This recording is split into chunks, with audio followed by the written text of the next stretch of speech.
All right, so in the previous video, we spoke about the sections, the rows, and also the modules and how they work, and quick little tips on how to get you up and running fast.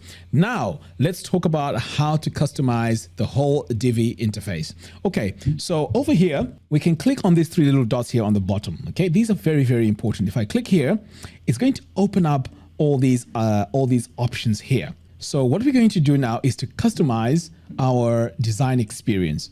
To do that, you can click here on these little dots. This gives us an alternative way of working with Divi. So let me show you. This is called the wireframe view. So if I click here, notice what happens now. We start to see things in a different way.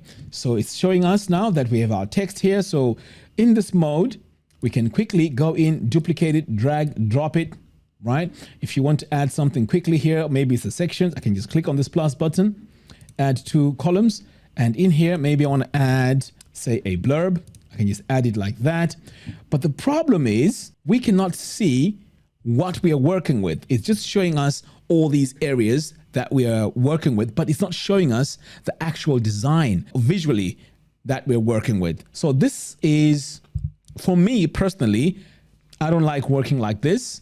Sometimes I may go in just to make sure I drag and drop things precisely, but I do not work in this mode because it's very limiting. I'm more of a visual person. I like to see what I'm designing. So this is why I would not recommend working with this. But if you're that type of person where you prefer working with blocks like this, then this could be something that's really good for you. So over here, you would come in, add your title. So I can say, I am Mac. This is a Divi training course.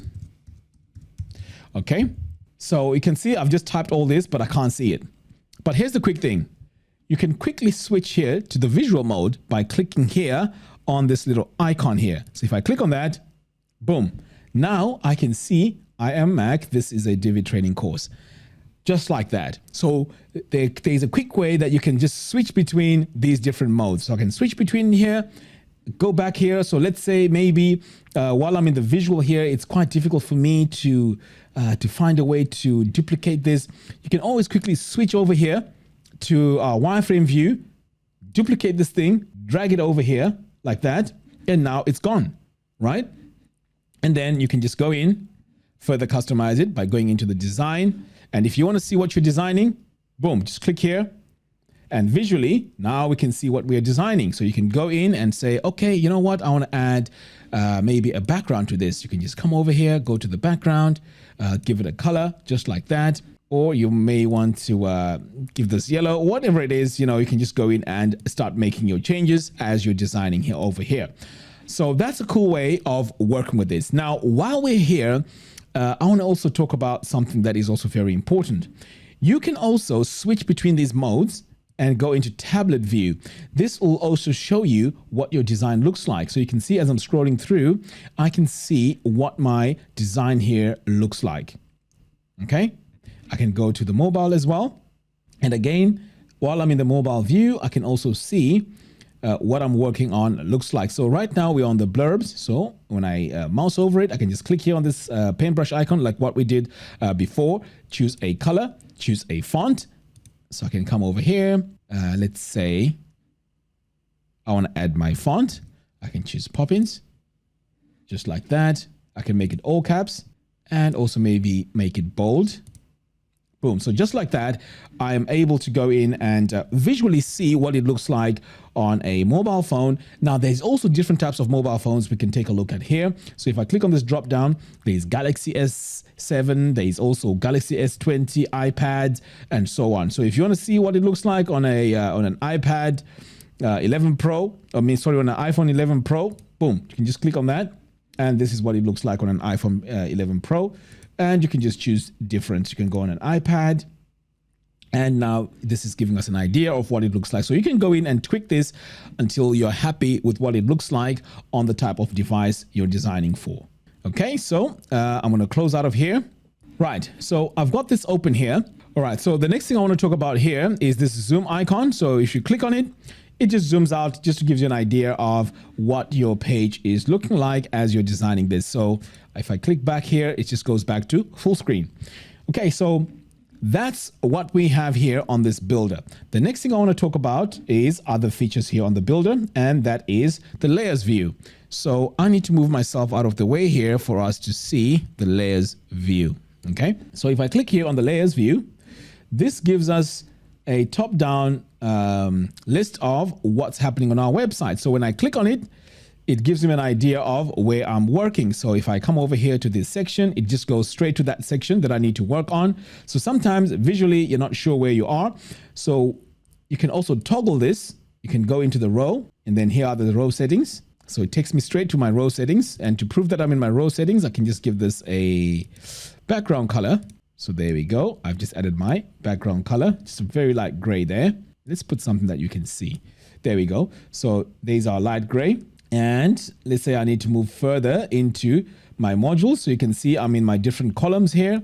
I can go into and drill down into each individual item. So here I have my blurb. I can click on this gear icon, and straight away I'm in my blurb. I can then start, designing my blurb in there. So this layers view also is very important. It helps us design our website faster. If we want to delete things here, we can just delete. If you need to duplicate it, you can just duplicate it like that. And you can see there, I can just go in and perhaps maybe even delete that.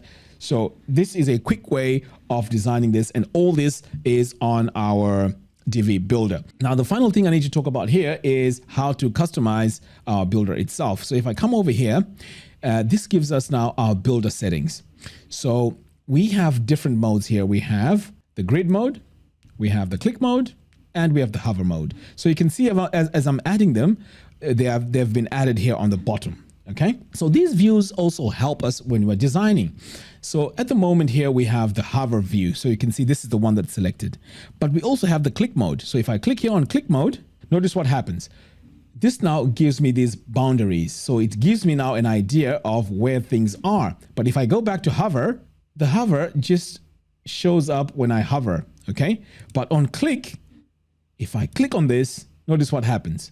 It highlights the particular item that I need to work with. And then you can just go in and start working on your text settings. So that's pretty cool. We also have grid mode. Grid mode will just highlight everything. So if you are not sure where things are, activate grid mode over here on the bottom, and this shows up everything. So now you can go into whatever item you need to work with. Once you're done with that, you can save, and then it goes back to grid mode. So you may want to switch between these different modes as you're designing, like that, and then this stays activated. But if you're on hover mode is a bit different. It doesn't highlight and stay on there.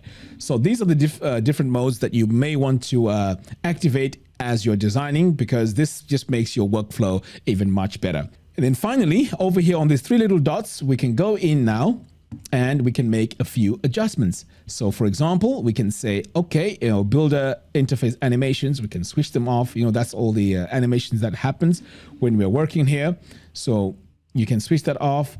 Add placeholder content to modules. You see, like when I add a text module here, it gives me placeholder content. But if I don't want that, I can just set it to off, and then I can just start typing all the content myself. So the rest here, I would just leave them on or leave them by default. Now, what you can also do here is you can also set your view mode. So if you're someone that prefers to work in wireframe mode, which I've shown you, you can just set your wireframe mode as your default. So you can just pretty much start working with wireframe mode. So this is pretty much the settings of our builder interface.